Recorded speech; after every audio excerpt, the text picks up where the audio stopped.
Hey, everybody.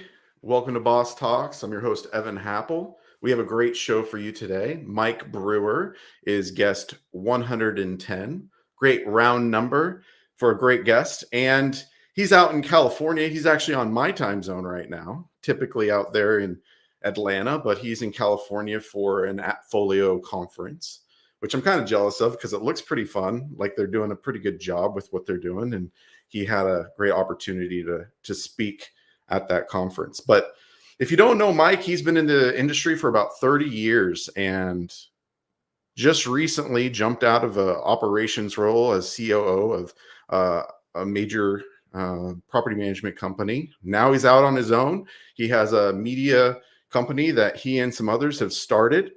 So he's a co-founder of that called Multifamily Media Network. And they have some great podcasts and different people that are sharing some great information about what's going on in multifamily. But Mike himself, he's been doing things on the internet for quite a while. I mean, he's one of the first to really start posting. And I mean, he posts a lot. I think his episode count, if you look on YouTube, is in the thousands. So there's a lot of short clips, long clips, interviews, but he's done a lot, and we'll get into that as well. But great show for you today. Really excited to have Mike. We're going to talk about things like organizational design. I guess a better way to say it is centralization.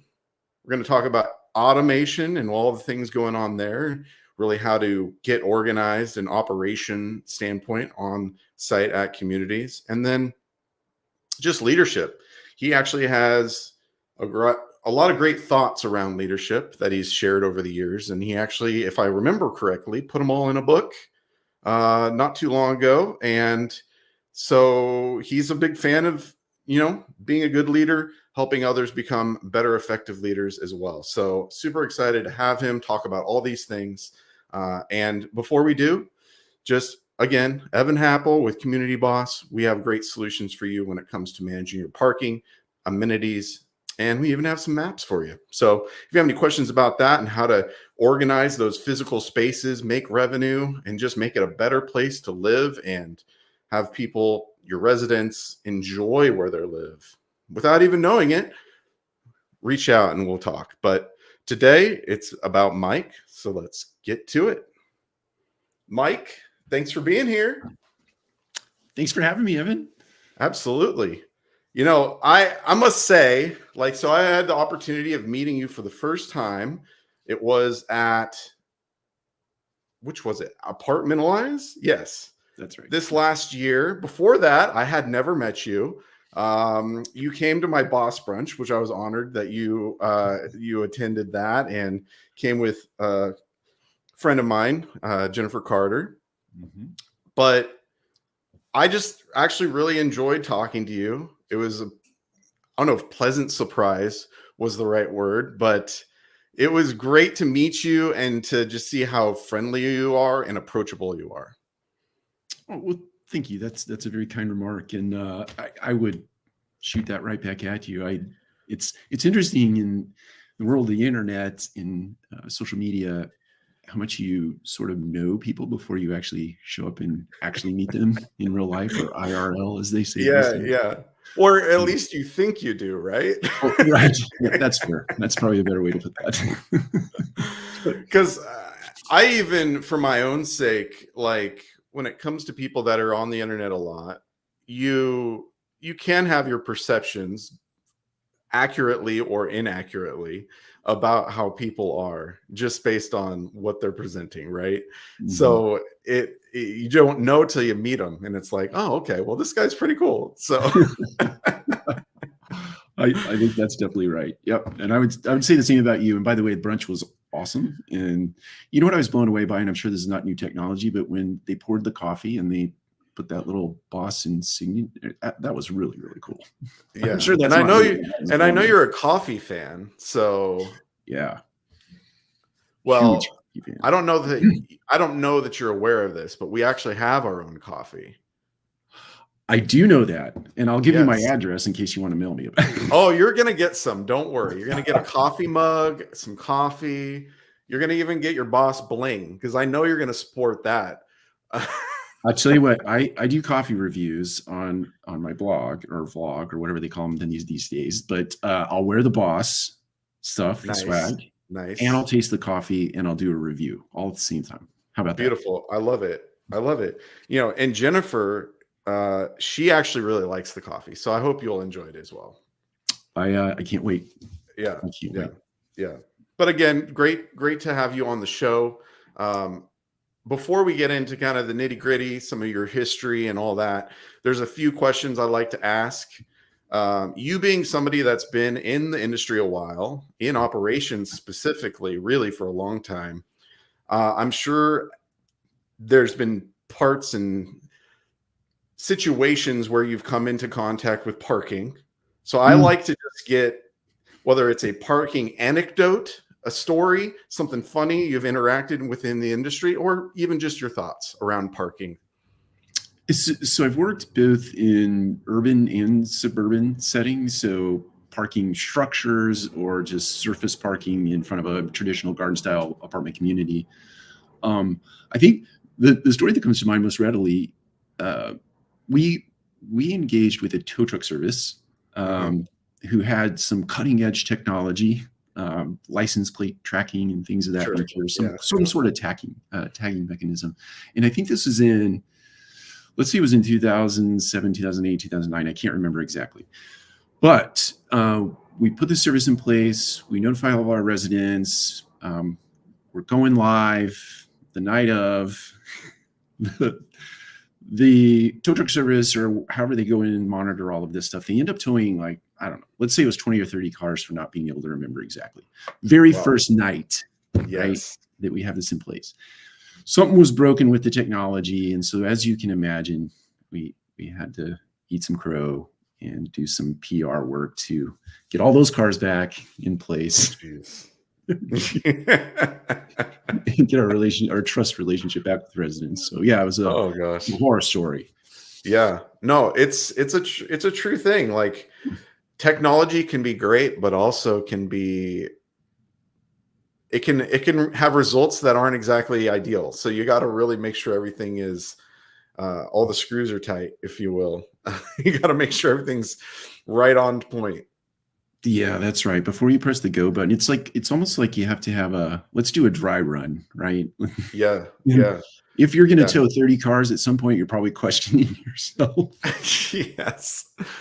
Well, it's funny you say that, because like we have some technology that is similar that we're working through right now to really fine tune it. But as a company, we've always been very big on warnings first. And really give people the opportunity to correct their mistake before you go tow happy, because really no one loves that. No one's happy about getting towed, especially if it's an error. I think that to include, sometimes you have to resurface parking lots. And when we would relocate cars, we wouldn't even take them off the property. We would relocate them even after just massive communication. People get upset about that. I parked my car here, it's not here. So they're upset. But for sure. All right. Well, thanks for answering the question. Next question.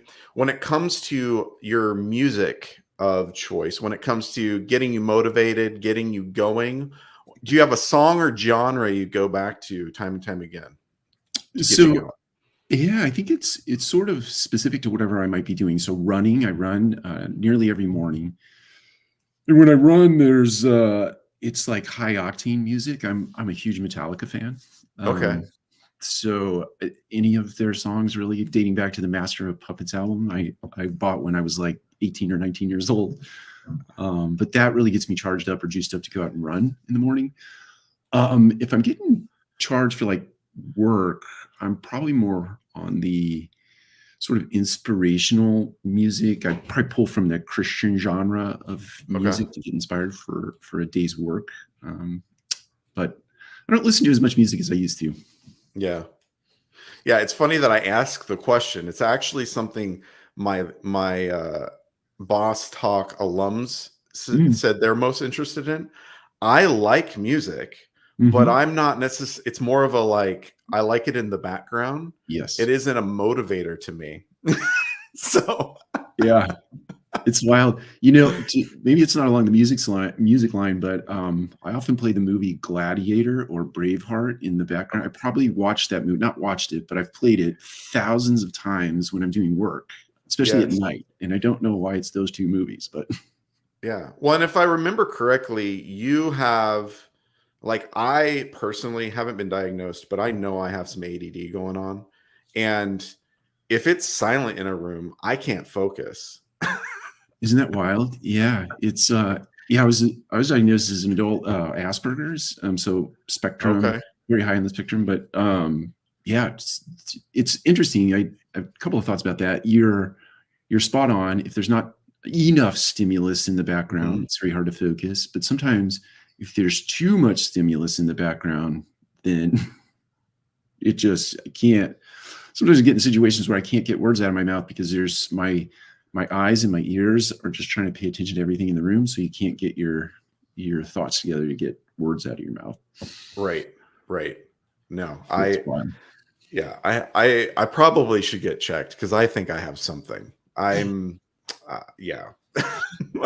Look, I'll tell you, I resisted for a long time, but and I wish I'd not because there are a lot of tools out there that are uh, very valuable as it relates to functioning in the world. And it's not like you can't show up and function. It's just it makes it a Right. lot easier when you know what you're dealing with. Right. Yeah, for sure. All right. Well, thanks for answering. And then Mhm. finally, when it comes to your coffee or any caffeinated beverage, but I know you're a coffee guy. So, Mm. what is your go-to coffee beverage, or maybe it's your coffee roast that you love the most? Yeah, I am a big fan of two right now. One being free reign coffee. A particular roast would be branded, which has a cayenne pepper in the coffee. Interesting. Yeah, so it has a little bit of the aftertaste has a little burn in your throat, which I think is fantastic. It's probably my favorite blend ever or brand ever, my favorite roast ever. The other is Onyx, which is a coffee brand that is based in like Little Rock, Arkansas, Okay. and they source coffees from all over the world. And they're very much looking for very sustainable type farmers. They, they certainly focus on the environment. So the coffees are expensive, but they're just incredible. I've not had a bad one yet.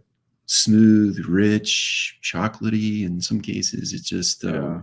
I really like So what they're the doing. so they're small batch. So they're Small batch. getting making sure all the beans that they pick, or the what are they? They're like a cherry, right? Is that what they're That's right. called? Yep. Um, are actually ripe, and Right. yeah, Low pesticides. yeah, Yeah, it's I really like that brand a lot. I like their messaging. yeah. That's cool. Yeah, I'd much rather spend more on the coffee when you're brewing it yourself.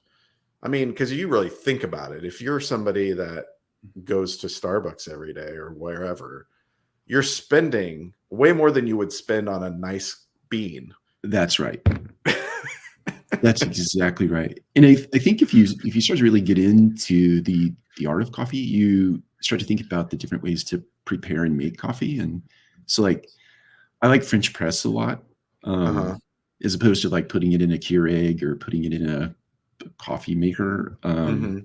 I really like boiling water to the precise temperature that you're supposed to, putting it in the French press, letting it steep as long as it's, whatever the coffee blend is or whatever you're making, it's different. But it it's once you drink a lot of coffee, your palate, just like with wine and other things, becomes very trained to different types of coffee. So once you start to brew it and make it yourself in the right way, it's a very different experience. Yeah. And I'm gonna guess you don't put anything on your coffee.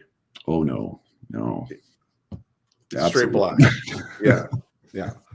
Yeah, my because if wife, it's good, you wanna taste it. my wife, who I love to death, feels like half milk, half coffee. What's the point in that? Yeah, I just drink it black too. uh, Well, thanks for answering, and I'll have to check out your vlog, I guess, about mhm, coffee. That'd be interesting because I know you're always putting out new roasts and things, so it'd be good that's right. to get exposure to some good ones. And I have to give a shout out to Gary Gregory. So I started doing like reviews or like star reviews. So it was like a 3-star or 4-star or whatever. So he pinged me one day and he said, you should do like the 4 cups or 5 cups. So, to make it more sort of in line. Well, it's just like the pizza review, that one by Yes. Barstool Sports or whatever. Yeah. You could do it for coffee. I'm in. Yeah. I'm doing it. You're gonna have an app and everything. Just yeah. Okay. Now we're on to something. No, that'd be fun. Well, thanks for answering. I just want to get right into you a little bit. There isn't I know about you here and there. It's kind of like what we talked about before getting on. When people are on the internet, share themselves with everyone, even though it's kind of a one-way conversation. And it becomes kind of interesting when you go to events and things, because people are like, hey, and you're like, yep, don't know you, but I guess you know me. That happens.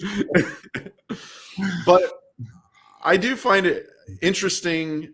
Your career has spanned 30 plus years. And I'm assuming, have you predominantly been in the space of multifamily most of your professional career? Yeah, dating back to 1994, 1995, plus or minus. Actually started out in the single family home sales business. Okay. Right on the heels of college. And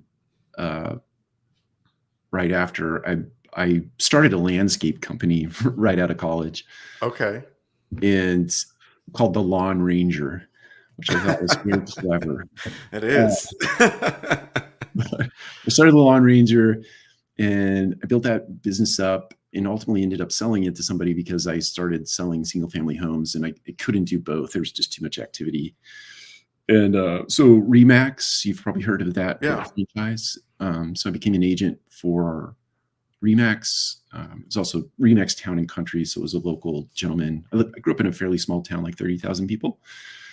And so I figured out very quickly, though, that I didn't like the feast and famine of single family home sales. And I wasn't patient enough to build the farm. Somebody had suggested to me it takes like 5 to 7 years to like build your farm and start to harvest from that farm. And I just didn't have that kind of patience. So I started buying little single family homes on land contracts. And then the gentleman that actually put me to work in his firm sold me an 8-plex apartment community. So that was my first foray into apartment community management. Yeah. So I started out like managing that stuff, owning and managing myself. So doing all the work from carpet replacement to plunging toilets and the whole 9 yards. Yeah. Well, and I think that's interesting because so you started real early when it comes to kind of into multifamily in a small scale, like, 8-plex, duplexes, all that kind of stuff, probably. So when we talked back in at Apartmentalize, one of the things I asked you was, so how did you you could have been a great investor and things like that, and that's probably part of it. But part of it you mentioned was you do have somewhat of a real estate portfolio, and it looks like you started early and you've just built on that. Yeah. So there's the answer that I gave you, I'll get there. I'll just make it really quick. So I built up a portfolio of, let's say, 25 units when I was roughly 25 years old, and woke up one day and I was in a tremendous amount of debt. It wasn't like that stuff is free, right? And so not debt that I can handle, but I also met a girl and decided that I was going to move back to where I went to college in Lubbock, Texas. So I lived about 100 miles away from Lubbock, Texas. So I decided to go back to Lubbock with my girlfriend, and I gave all of that real estate to my parents, and they became the property managers, and we sold it off very slowly over time. If you fast forward to the conversation that we had, so after I started working in the traditional multifamily space, as you and I know it, I started investing in deals along the way at the various companies that I worked for. So the portfolio of real estate that I hold today is really on paper, not in physical. So, Okay. right, I don't own homes today. I just own paper, which makes me an investor in real estate, which I Got it. actually like a lot better. Yeah, yeah. So you've invested in like portfolios and things where you have a stake in various ones, basically. That's right. So Yeah. individual assets. So the gentleman that I work for, they may buy a 300 unit community or a 600 unit community, and I just put some equity into the deal. So Okay.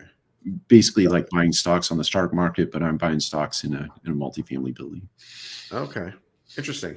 Well, I mean, that's cool because that it still means you care about the space and you have actual stake in the success of this industry. You're not just speaking from a, yeah, well, I can say whatever I want and whether it's true or not. That's right. You know, I think the thing that I really love about real estate is that it's physical, it's tangible. If something is going wrong at a piece of real estate, you can actually get in your car and you can drive down to the to the asset, right? And you can do something about it. Whereas investing in the stock market, I'm not saying the stock market isn't a great place to invest, but it's not like you can get in the car and go to Starbucks and talk to the barista and get that particular location righted. You can't do that, right? In real estate, Yeah. you can really impact something. Right. Oh, for sure.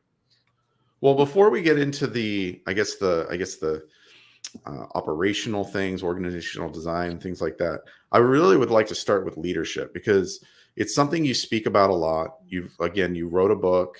Well, kind of I'm assuming it was more of a compilation of things that you had shared over time. Mhm. I haven't had the privilege of actually looking at it, to be honest. I don't know what all's in there, but I'll you send can you speak to that. Okay, awesome.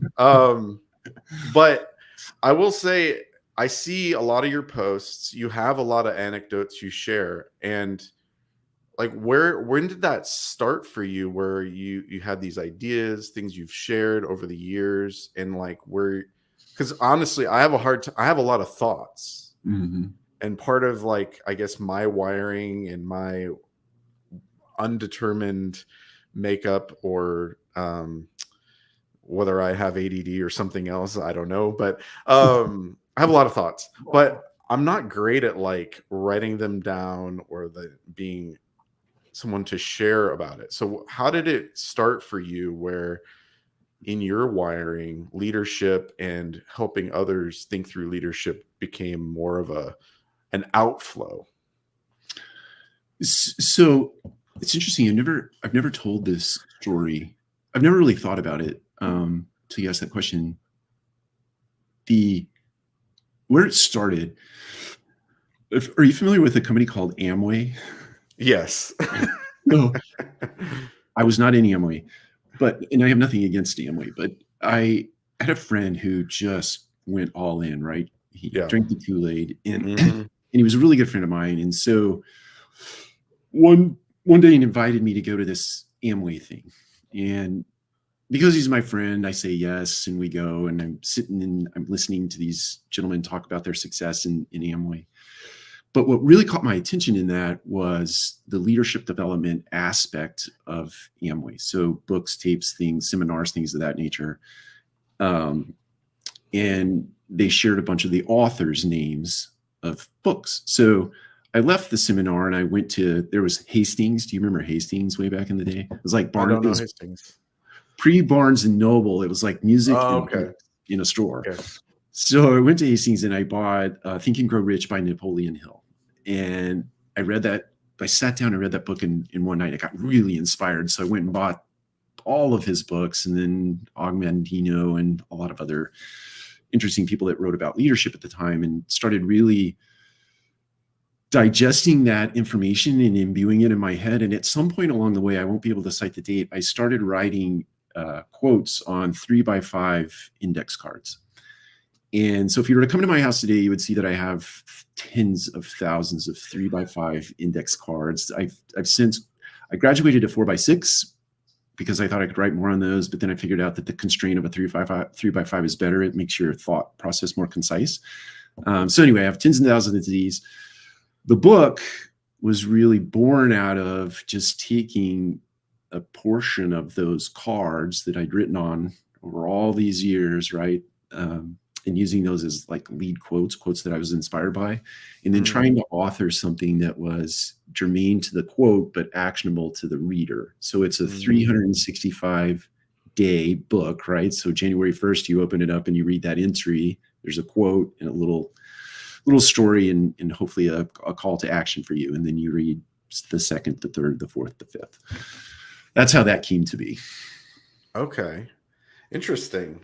And then going from writing these things down to then putting yourself out on the internet, because being that you're wired the way you are, because I know how I'm wired, and getting on camera was not a natural thing for me. I wasn't like, I love attention and I just want to be on the internet every day. It just happened, and now it's a thing, and I'm comfortable now, but it happens with enough reps. You can get yeah. This is wow, you're asking some great questions, or I'm not used to being on this side of the camera. So I'll tell you the story where this all started. It happened right there in Seattle. Okay. And do you know Greg Cerbana? Yeah. Sloan Cerbana. So yeah. Greg was my regional manager when I worked at Equity Residential Properties. Really? Okay.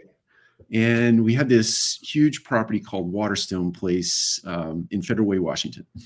And I was the general manager at the property. And one day, Bruce Levine, who was I think the RVP at the time, Bruce and Greg come to the property. Bruce has a camera and we're shooting video for this after school child care program that we were doing on the property.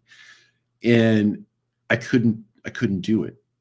I froze solid and I couldn't perform in front of the camera. Right. And so I was super embarrassed by that. And from that moment forward, I started just shooting videos of myself speaking just so I could get comfortable with a camera rolling, no audience. It was just trying to do the reps. And then later on, when that was before YouTube, that was before any of this stuff came along that we know as social media today. But when social media did arrive on the scene, I started doing that on a daily basis, really just to get the reps in, to be comfortable in front of the camera for a bigger picture.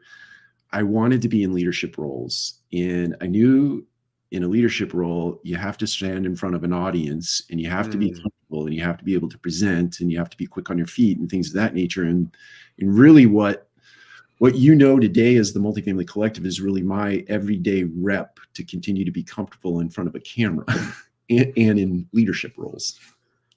Oh, that's interesting. Yeah. I mean, because it's a thing. It's being in front of a camera when you're wired certain ways is kind of like terrifying.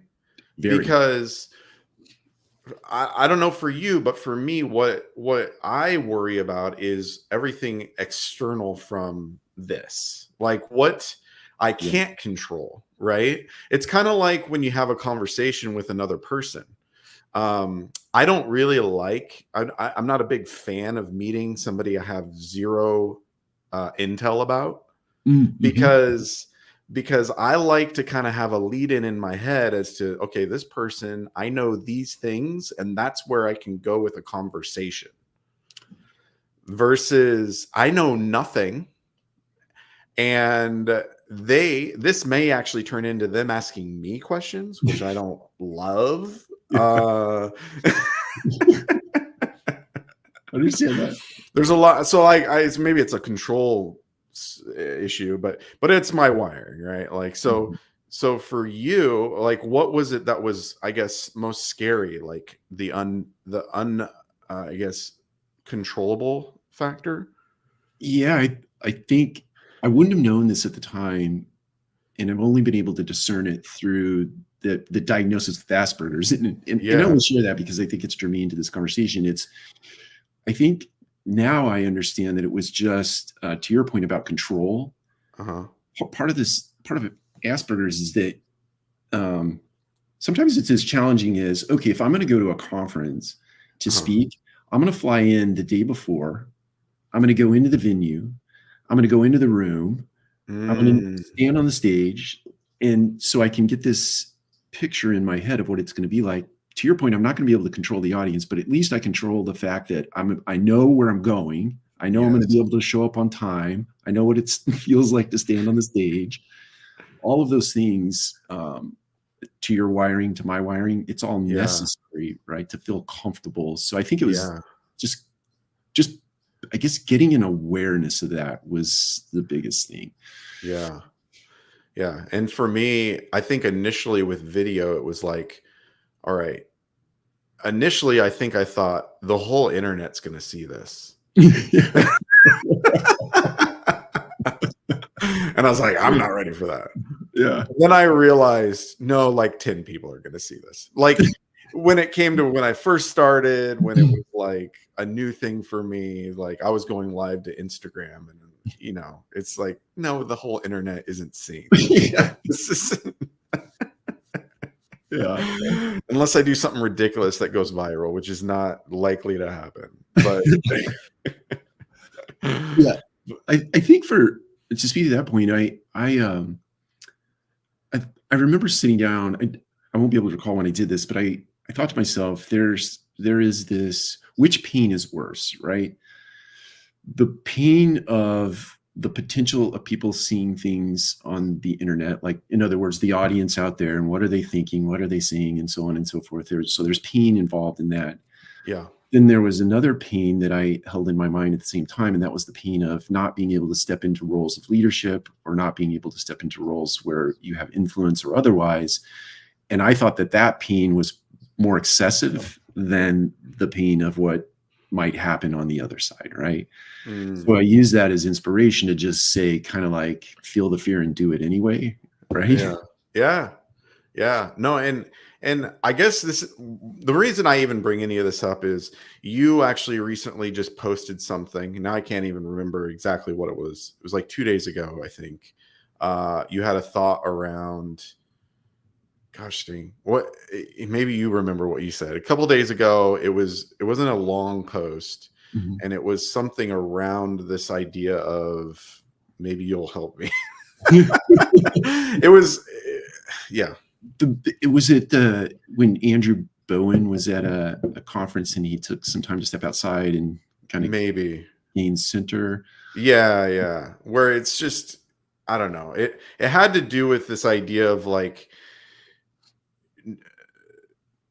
I can't even remember. It could have been that, but maybe go ahead and say that, because you had a good thought, and it was kind of just calling out a certain aspect of whether it's being online, being in front of the camera, and just putting yourself out there.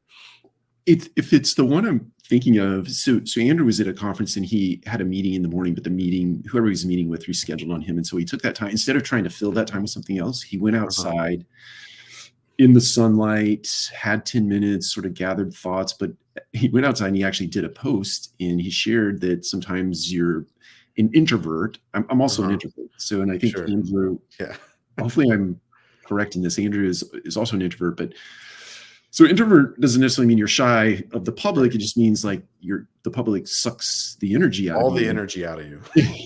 Yeah.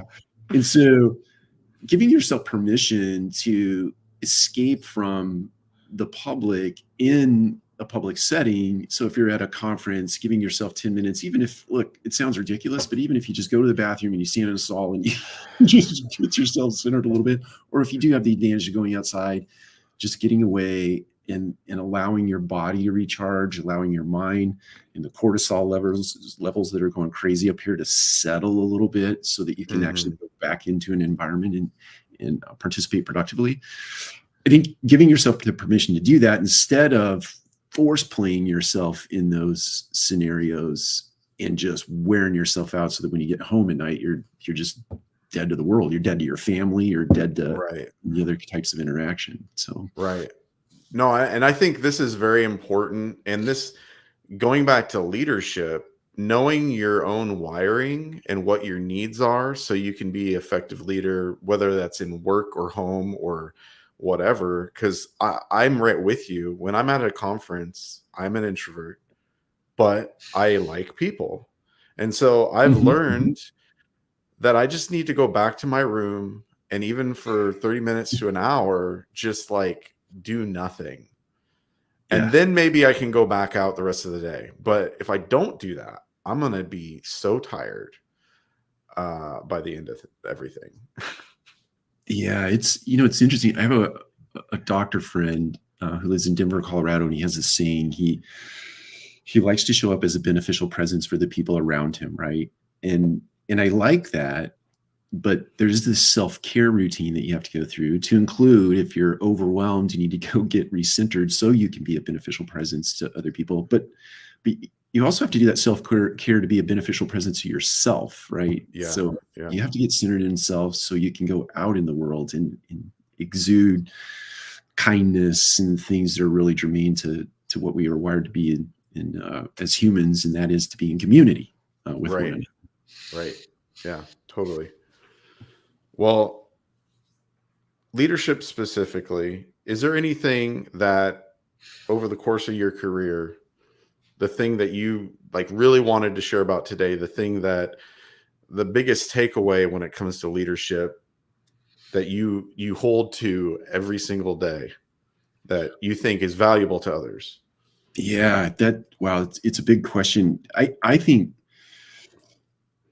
look, leadership is in my head showing up and sort of being a model for the way to behave in the world, right? And that's not a moralistic statement. It's just if people are going to follow you, they want to know that they're following somebody that is of good agency, that is of good integrity, who is honest, who is resourceful, who is willing to jump in and get their hands dirty. So they want to follow that, right?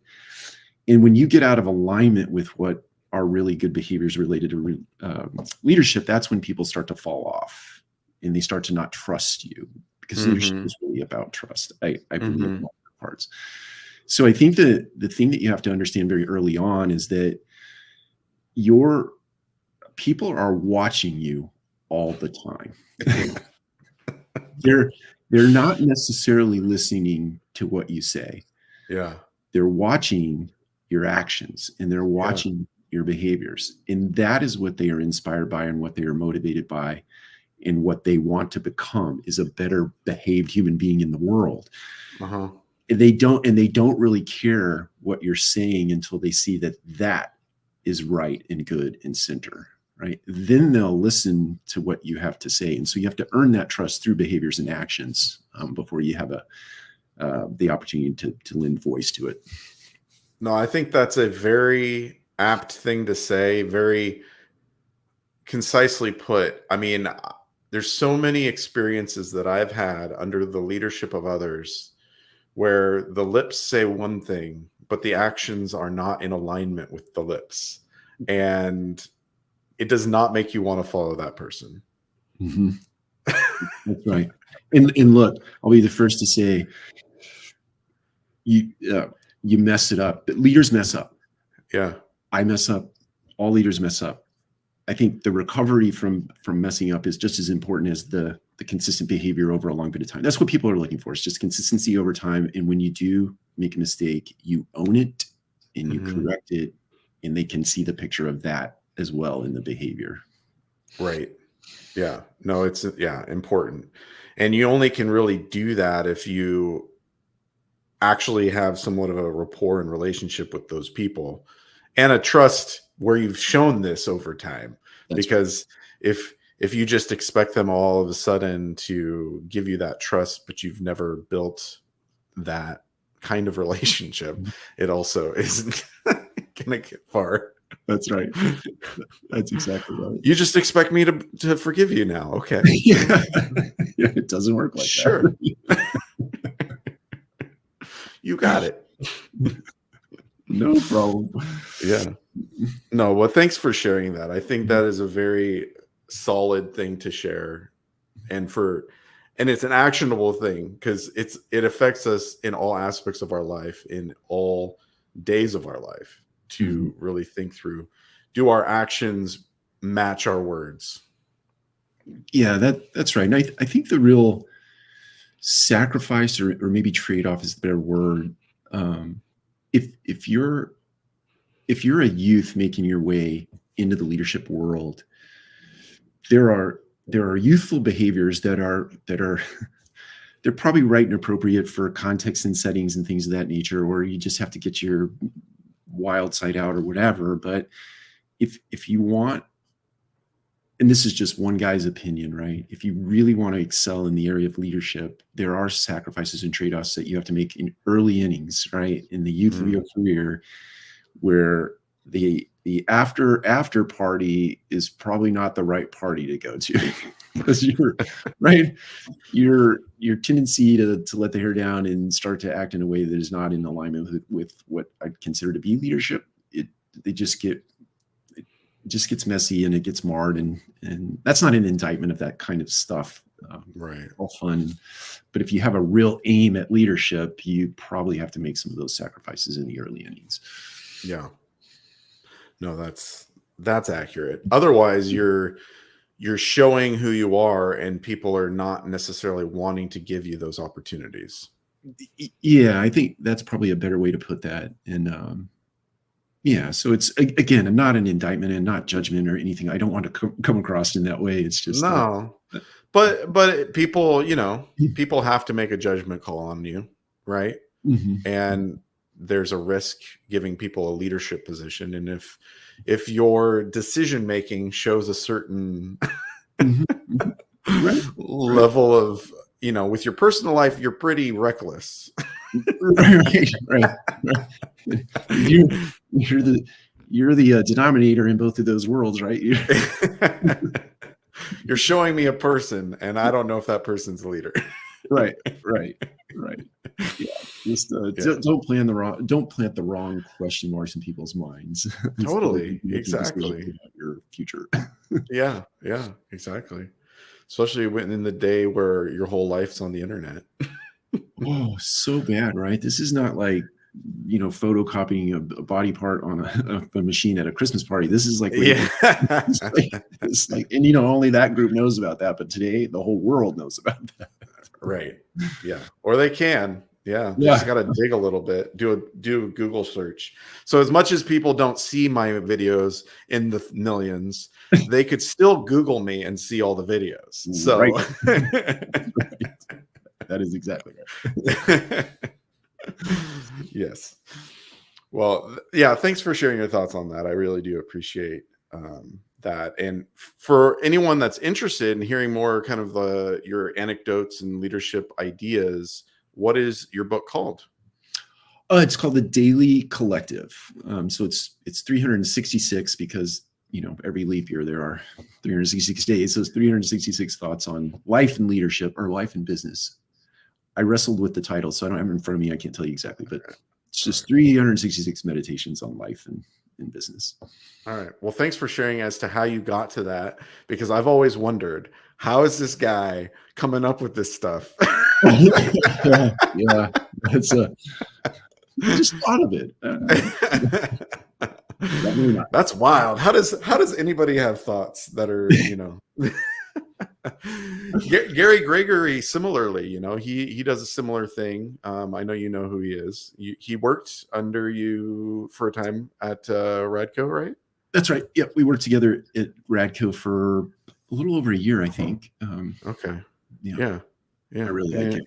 He's fantastic. Yeah, I had him on the show just a few weeks ago. So that's right. Yeah, I did. That was great to have him, and I haven't been able to talk to him a lot either. So it was good to get to know him a little better. Yeah, he's. I was really inspired by Gary. I had the opportunity, obviously, to spend a little bit of time with him, but I think he was a triathlete, and I was really inspired. Not just because of his work product, but I'm really into running. Ran my first marathon the last 2 years ago, and then another one last year. And he was part of my inspiration in terms of training and like what to do to recover from really long runs and how to fuel Yeah. yourself during a long run. So yeah. Well, that's pretty wild that I mean, to decide late in the game, later in life, Yeah. you know what? Let's do a marathon. Yeah. Yeah. It's funny. I turned 50 a couple of years ago, and this is not my novel thought. I read it somebody, but it was somewhere, but I won't be able to make attribution. Once you turn 50, you want to continue to do hard stuff, right? And Yeah. so a marathon was doing hard stuff. Now my buddy and I are going to do 100-miler next spring. Yeah. So What? an ultra, that's our next goal. Well, the training alone for that is wild. Oh, it's insane. Absolutely insane. And So you're just going to start running to all your business. Right. You want to speak in San Diego? I'll take off now. I'm just going to run. Just going to run there. Great training. Great training. You have a shower? It's the only thing I require. I need a shower. I'll ship my clothes ahead of time, FedEx, and take a shower when I get there, and we'll be good to go. Oh man. Well, now I want to know about this. You're gonna have to document the what it's like to train for that. I think there's a lot of learning out of that. Yeah. Listen, we were supposed to run on November the 3rd or 4th, and we decided to push it off to the spring because I took a trip to Ireland, so it really messed up the training routine. But yes, I intend to do that. I intend to kind of take videos and pictures of stuff along the way, because it's the training I did do was very painful. And, I'm sure there are lots of lessons I can glean from that and share. Oh gosh, yeah. I can hardly. I do a running relay every year, and that's a lot for me. Now, granted, I'm not the lightest guy, so if I lost a little weight, I'm sure it wouldn't be as impactful on my joints. But you do hood to coast, right? Yeah. That is. I used to live in Welch's, so okay. You run right through Welch's from when you do the hood to coast. We go. Kind of the northern part of Oregon. From Mount Hood through and then head over to the seaside. But yeah, so much fun. It's a fun event. It's like nothing else. You're spending 6 people in a car doing you have a goal of finishing, and the nonsense that's shared, and the amount of like deliriousness that goes on in the midst of that. I can only imagine how delirious you get running 100 miles, though. Like, right, and because you don't go to sleep, you just run until you're done. So, gosh, I don't know yet, but once I figure that out, I'll share it with you. Oh man, yeah, that's crazy. Well, I don't know how this segues necessarily, but the next thing that you were very passionate about and interested in talking about today was about organizational design and centralization, which is probably something that you were really active in figuring out at the tail end of, being at Radco as you were leaving. And now it's something you can just do whatever you want with. But what is it that you have, both in a practical sense, being with a larger company, to today, and all the things that are around it from a technology standpoint, and all the factors that go into the idea of centralization? Where are you at with it from a positive or even negative standpoint? Yeah, it's there's a lot in that question.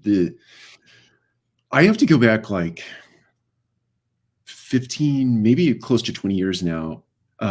Equity Residential was actually doing centralization, like, let's just call it 20 years ago for sake of conversation. And at the time, it looked like taking an assistant manager at a property and giving them a responsibility of assistant manager duties at 2 other properties, right? So you have one person doing the work of 3, and you really compartmentalize them so they're only doing the functions that are germane to that particular position. So no longer are they leasing apartments like they traditionally do, or any of the other stuff. They're just doing the assistant manager roles and responsibilities. So centralization has been in my sort of acumen for 20 years now. I don't like the term because I think if you look it up in the dictionary, it says taking the decisions of many and putting it in the hands of a few. And I don't really like that concept, right? Because back in the day, we really talked a lot about empowerment in allowing people on the front lines to make decisions that were germane to the context at that time, right? Today, you take all those decisions away from the site team members, you put them in the hands of a few, and you govern everything through technology. And so the empowerment piece of that is gone. Now, we sort of try to dress that up and say, hey, now you're going to have time to do other things, and we're going to get you doing stuff that is more relationship oriented versus transaction oriented. And while I do believe in that, I think the better term for this is organizational design. And I think organizational design, meaning we're going to retool our job descriptions, we're going to retool our career advancement, we're going to retool the whole thing, right? If you think about a corporate hierarchy, which, by the way, just total side note, I think the biggest disruption that's going to happen over the course of the next 5 years, plus minus, that's a pure guess on my side, is the traditional hierarchy in a business is going to go away. And let me give you a supporting reason for that. A couple of years ago, there was a prediction made that when AI really made its way into the world, there would be a company that was created by a handful of people that would have $1 billion valuation. That actually happened a couple of months ago. A handful of people put together basically a bunch of AI agents that spoke with one another, and they created a Bitcoin type business that now is worth or has a value of over $1 billion. And there is no hierarchy in that business, right? And so I think people are going to get disrupted as it relates to the traditional hierarchy that you know today as the CEO, the president, the CFO, and all the other infrastructure layers that go down through an organization. We're going to see these very flat organizations.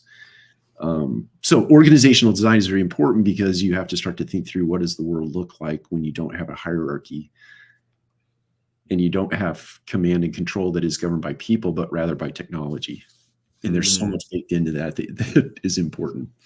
Yeah. So the next thing was automation. So when it plays in, I mean, these kind of go hand in hand a little bit, or a lot of it. Yeah. AI, automation, technology, all coming together to make the organizational design something that is more effective and maybe is what makes things flatter, because you don't need as many layers, because you're having technology take these tasks that would have been, these layers, and now you're having them augmented by using tech. So what is the role of the automations, and what are you seeing, like what's out there right now that's really having that effect and making this possible? So I'm at the Appfolio conference, right? And Appfolio, I think this is just the jumping off point.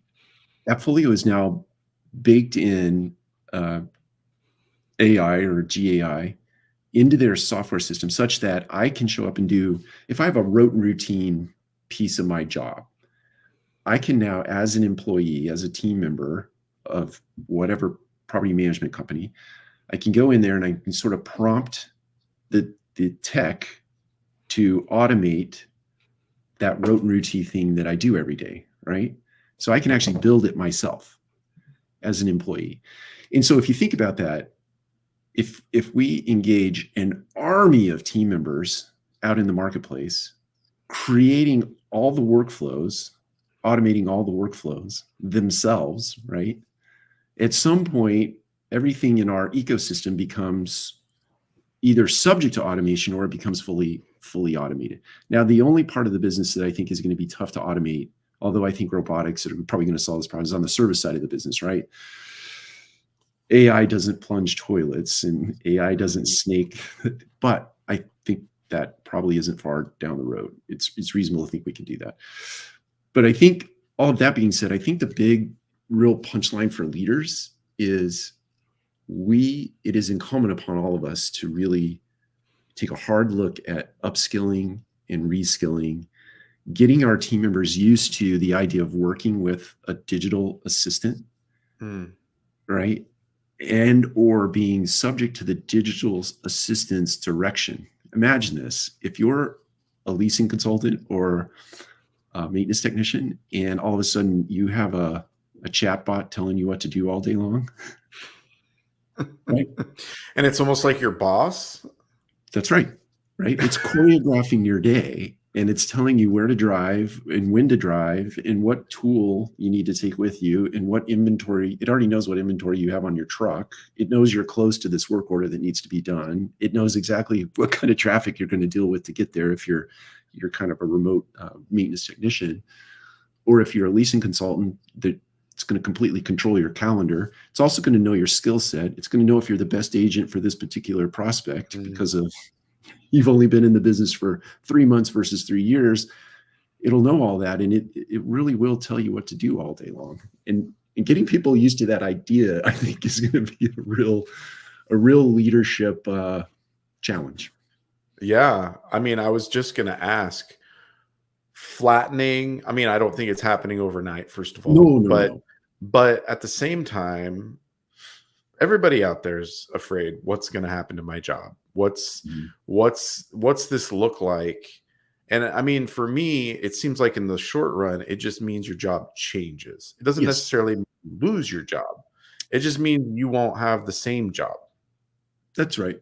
I think that is right. And I think what is really important for team members who believe that they're going to be impacted by this is be the first mover in understanding how to work with a digital assistant and getting used to the idea of doing it, because you won't lose your job to AI. You'll lose your job to somebody who understands how to use AI. Right? So be the first mover, and just guess what? No one knows what this is going to look like in the future. We're all making it up every single day. If you're interacting with AI today, you're making it up. Yeah. So we're super early innings. Engage, go to town with learning how to use it and leverage it in your own work world, in your personal life, or whatever. And you should be, at least in my mind, you're at least protected over the next 3 to 5 years. And you're upskilling yourself at the same time, right? You're making yourself more valuable. Absolutely. And I mean, that's exactly what you put at the end here, having a commitment to excellence through innovation. So it's really embracing that as your way of being, because innovation isn't going away. Things aren't going to stop changing and progressing. If you think that you just want things to go backwards, it's not going to happen unless technology just goes away, which could happen, right? Like we could be, anyways, we won't get into that, but yeah, you never know until that happens. This is the way we're going. yeah. So yeah, what has it been through your history, just kind of like, in a sense, wrapping things up, your idea of excellence through innovation, has it always been something for you where you've embraced maybe the things that are happening in the world, whether it's technology or something else, that is that innovative thing? Like, what is it? How is it that you've positioned yourself to kind of be an embracer of that? Maybe it sounds like a simple answer, but I've always been innately curious about the world, no matter what the domain is, and I'm more hands-on. So if I wanted to learn something, I needed to become a practitioner of it, right? So I love to read books, but I also needed to get my hands on it and do it. So I've always been curious about the world. I've taken a bunch of assessments and tests, and it always comes out that visionary is a thing for me. So that's a big term. I have a hard time saying that even out loud, but just seeing around the bend, seeing around the corner. I love futuristic narrative and that kind of stuff. So once I see something that's sort of aligning with sort of futuristic stuff, I think, oh, I'm going to do that because it seems like the world's going that way. So Yeah. and then just jump in and not be afraid to mess it up. And Yeah. messing it up is part of the learning. So right. And you can always fix it. yeah, that's right. Yeah, we learn that with video games, right? You just yeah. I mean, at the end of the day, it's as long as you're like you said before, as a leader, as long as you're consistent, you're showing who you are. You're showing that if you do make a mistake, you'll own the mistake. You're gonna fix that.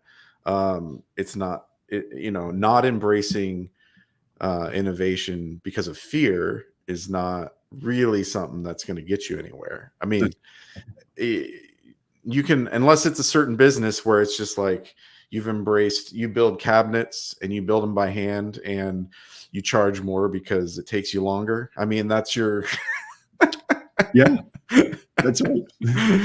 Then that's your thing, I guess, but most people right are probably not doing that. Yeah, I think you're right about that. Yeah, I think the biggest punchline, the biggest lesson is just to not be. Look, the internet didn't ask for our permission for it to come to be, right? Neither is AI going to ask for our permission for it to come to be. It's here. Call it forced upon you. It's the way the world is going to work. So jump in. Yeah, let's figure out how to live life with it. Right. That's right. Yeah. I tend to have that upper visionary thinking too. And I've always had that. And when you have that at a young age, it's hard because when I was young, I was in companies and I didn't matter. I was in a big company and it was like, what does my word have to say? Like nobody gives nobody cares what I have to say. But my brain was acting as if, oh no, you're up here. You. Yeah. So it is a struggle. Like that's right. What do you do with these thoughts? So yeah, I've had opportunities to like live it out and be in positions where it is useful, I guess. So otherwise it's frustrating. Yeah, I would agree with that. It's like this is a useless skill set I have. Yeah. Right. You start your own company. That's okay. Yeah. I mean, seriously, like I've definitely thought about that. And it's like, what would I do? Yeah. I don't know. It's hard, but it's or you sit inside of a company where they allow you to be an entrepreneur and you have lots of creative control over your environment. And that's also a cool position to be in if you have an open environment like that. Yeah. I'm a big fan of innovation. I kind of echo what you've kind of like built your career off of, because even in those situations where I was the peon in the organization, I got an award for being like most innovative, but I also didn't fit. And I got this award and then I left soon after. Thanks. Thanks, I'm gone. Thanks. So it's like, you guys are right. I am innovative. I'm going to leave. Thank you for validating me. Now I'm going to go do my thing. Yeah. Biggest thing I learned is don't be in a very big company. Yeah. There's truth to that. Unless you are up at the top, I guess. Yeah, there's truth to that as well. So, no, but I appreciate you being on with me today. It's been great to get to know you more and hear more of what you have to say. Is there anything more you wanted to share on the automations and all that front? Maybe something takeaways from your most recent ventures out to California, where you're at right now? And I think the biggest thing here, I think we said this is that I think what you're going to see happen is that property management systems specifically are going to start to bake AI and GAI into their platforms such that team members can actually craft their own workflows, digital workflows, so that whatever they do on a daily basis can be crafted in a way. And you're going to start to see, I love this saying, work is the learning and learning is the work. I love that saying. And I think what you're going to start to see very shortly in the world of training related to property management systems and other systems that you might do is that you're working on real-time business cases, but the AI is smart enough to know whether you're answering the questions right or you're doing the stuff right. And if you're not, it's just going to pop up and let you know in a very nice way, as nice as technology can be. It's going to help mentor you along to make sure you're building your skill in the right way so that the customer doesn't suffer or other team members don't suffer or the business doesn't suffer. So it's all just going to be baked into the DNA of the software systems that run our businesses on a go forward. I think everybody's going to have AI baked into the core offering of their software now. I think it already is. Yeah. It's just going to become more and more vibrant, and the more it learns, it's going to become more vibrant and useful. Yeah, cat came out of the bag like it was already being worked on, but it like all became very apparent like what, a year or two ago, and then ever since then it's just like that's all you hear. Yeah, that's right. You almost have fatigue from hearing it. Yeah, no, it's true. Now it's the buzzword. It was, there's always been a buzzword, but that's definitely the buzzword. Yeah. Agreed. Yeah. Well, Mike, so good to have you on the show. Thank you for giving me your time and cutting away from what's going on down in California for a minute to be with me. I appreciate it. And just, I hope that people are able to watch this or listen to it in, the coming days and weeks and get some good nuggets out of it. Hopefully they'll check out your book as well and get some insight into the different nuggets and leadership mantras and things that you have to share, because I know that you're sincere about it. You're not just somebody that's, naturally loving to be in front of everyone's face.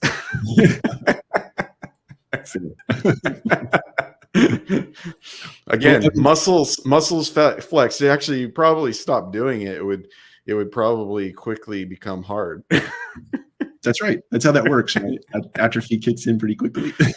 Yeah. It's like, I'm not going to start that again. Well, Evan, it's been a pleasure. I really appreciate it. I feel honored that you had me on. I've watched the Boss Talks, not all of them, but a lot of them, and I really appreciate what you do. You do it very well. Well, thank you. Yeah, and I love, if nothing else, I love meeting people. I love learning about them, and it's just had to get over the camera aspect in order to be able to do that, because this naturally happens for me in real life. You just have to be able to do it while being recorded. That's right. That's right. Well, you've been successful. It's awesome. Yeah. Well, thank you.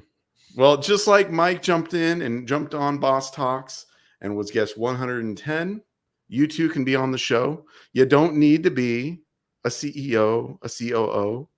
If you are, I'll have you too, but not a requirement. I've had people that are property managers, maintenance technicians, people that are just starting out or are seasoned in their career.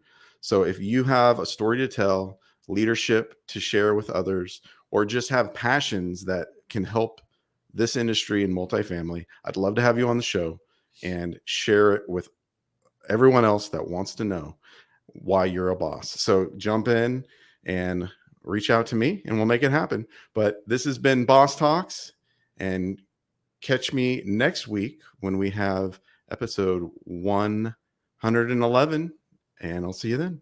Thanks so much.